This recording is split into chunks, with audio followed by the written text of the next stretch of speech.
జగన్మోహన్ రెడ్డి గారు అతను నదిలో కొట్టుకుపోయేవాడు, ఏదో రకంగా ఒడ్డుకు చేరాలి, ఏదో ఒకటి అతన్ని ఆసరగా తీసుకొని అతను ఒడ్డుకు చేరుకోవటం కోసం ఏ రకంగా అయితే జగన్మోహన్ రెడ్డి గారు ఈరోజు ప్రతి విషయాన్ని కూడా రాజకీయం చేస్తున్నారు. ఆయన కాపులందరూ కూడా కూటమికి అనుకూలంగా ఉన్నారని, కాపు నాయకులందరూ, కాపు వర్గానికి చెందిన వాళ్ళందరూ కూడా కూటమికి అనుకూలంగా ఉన్నారు. బ్రహ్మాండమైన మెజార్టీతో అధికారంకి వచ్చిన విషయం మనందరికీ తెలుసు. ఈ రోజున కుల రాజకీయాలని జగన్మోహన్ రెడ్డి గారు ఆయన కావాలని చెప్పి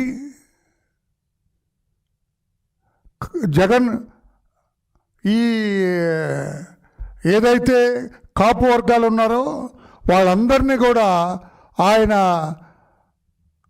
అబద్ధాలు చెప్పి వాళ్ళందరినీ కూడా రాజకీయం వైపు ప్రోత్సాహం చేస్తూ ఉన్నారు. ఆయన పోలీసులు దాడి చేశారని, అతన్ని మీద కావాలని దాడి చేశారని, అతన్ని లాకప్ డెత్ జరిగిందని, ఆ డెడ్ బాడీకి తీసుకెళ్ళి ఆ శవాన్ని అతన్ని కాల్చి ఆ శవాన్ని కాల్చారని, దహనం చేశారని, ఆ బూడిద కాకుండా డెడ్ బాడీ బూడిద కూడా దొరకకుండా చేశారని జగన్మోహన్ రెడ్డి గారు జగన్మోహన్ రెడ్డి గారు ఈ కాపు వర్గాలందరినీ కూడా ఆయన రెచ్చగొట్టడానికి చూస్తున్నారు. జగన్మోహన్ రెడ్డి గారు ఎందుకు ఈ కుల రాజకీయాలని ఎందుకు కుల రాజకీయాలకి మీరు ప్రోత్సాహం చేస్తున్నారు? ఎందుకు జగన్మోహన్ రెడ్డి గారు ఈ కాపులందరినీ కూడా మీరెందుకు రెచ్చగొడుతున్నారు? ప్రభుత్వం ఎప్పుడైతే ఈ రకంగా జరిగిందని ఆ తల్లి ఎప్పుడైతే ఆమె హైకోర్టుకు వెళ్ళటం, హేబియస్ కార్పస్ పిటిషన్ వేయటం, తర్వాత కూడా ఆమె కంప్లైంట్ చేయటం కూడా మనం చూసాం. పోలీస్ సీనియర్ ఆఫీసర్లందరూ కూడా ఆ కృష్ణలంక సర్కిల్ ఇన్స్పెక్టర్ని విఆర్కి పంపడం జరిగింది. కానీ చంద్రబాబు నాయుడు గారు సింగపూర్ నుంచి వచ్చిన వెంటనే DG deputy CM Pawan Kalyan garu, అలాగే కమిషనర్ ఆఫ్ పోలీస్, ఏదైతే ఇంటెలిజెన్స్ డీజీ, వీళ్ళందరినీ కూడా పిలిచి సీరియస్గా యాక్షన్ తీసుకోండి, అతన్ని విఆర్కి పంపించడం కరెక్ట్ కాదు, అతన్ని సస్పెండ్ చేయాలని చెప్పి చంద్రబాబు నాయుడు గారు ఆదేశాలు ఇవ్వటం జరిగింది. వెంటనే పోలీసు డిపార్ట్మెంట్ సిఐ గారిని, కృష్ణలంక సిఐని అతన్ని సస్పెండ్ చేయటం కూడా జరిగింది.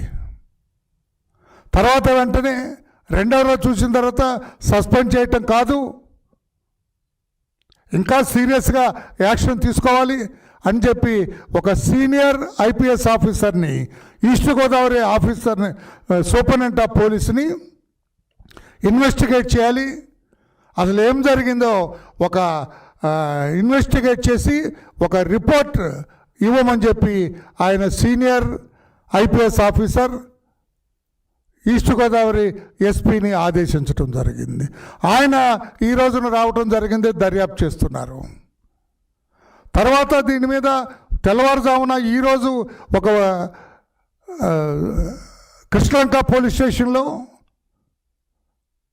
Circle inspector Krishnalanka police station వాళ్ళు ఒక కేసు కూడా రిజిస్టర్ చేశారు. ఎఫ్ఐఆర్ రిజిస్టర్ చేయడం జరిగింది. Crime number 107/26 107/26 under section 127. 127 అంటే రాంగ్ఫుల్ కన్ఫైన్మెంట్ కింద కేసు రిజిస్టర్ చేయడం జరిగింది. అలాగే 103 బిఎన్ఎస్ కింద అంటే పాత IPS 302 IPC ఎలా ఉందో మర్డర్ కేసు కింద కేసు రిజిస్టర్ చేయడం జరిగింది. దాంతోపాటు స్క్రీనింగ్ ఆఫ్ ఎవిడెన్స్ కింద 238 బిఎన్ఎస్ కింద కేసు రిజిస్టర్ చేయడం జరిగింది. దీని దర్యాప్తుగా ఐఓగా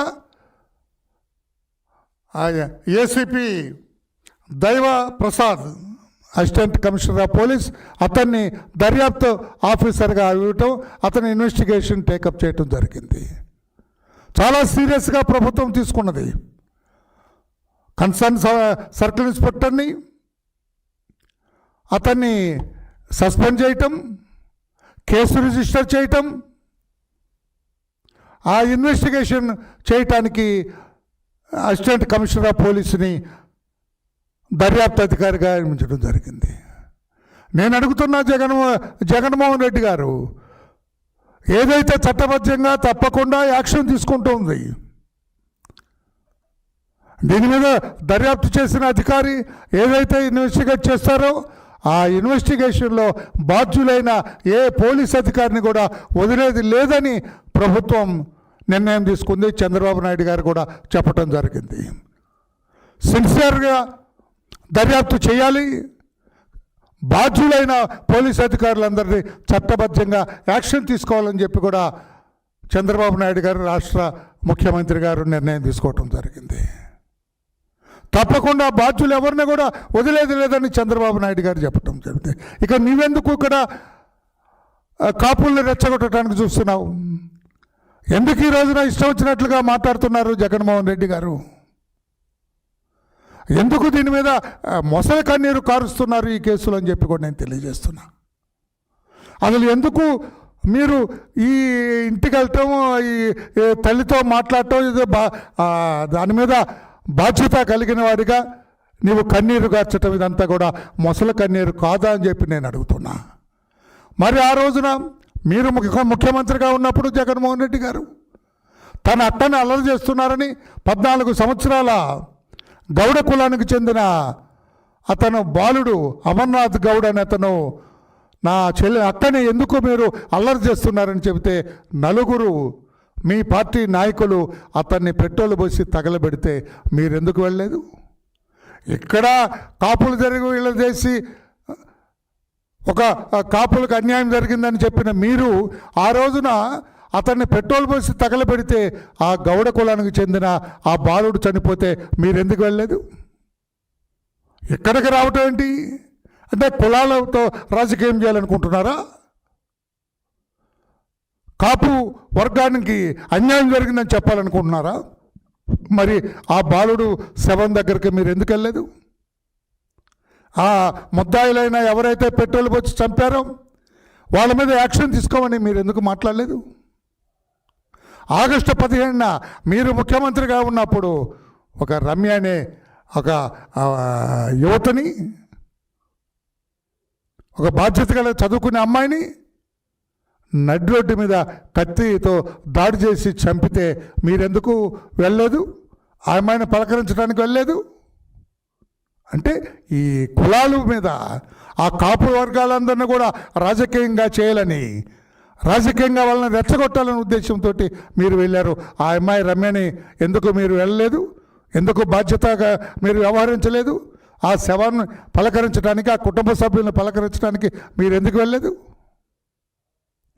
మీ కాన్స్టిట్యున్సీలో జగన్మోహన్ రెడ్డి గారు పులివెందుల కాన్స్టిట్యున్సీలో నాగమ్మని ఒక దళిత మహిళను రేప్ చేసి ఆ అమ్మాయిని హత్య చేస్తే మీ నియోజకవర్గంలో మీరు ఎందుకు వెళ్ళలేదు? ఆ దళిత మహిళని ఎందుకు మీరు ఆ కుటుంబ సభ్యుల్ని పలకరించడానికి వెళ్ళలేదు?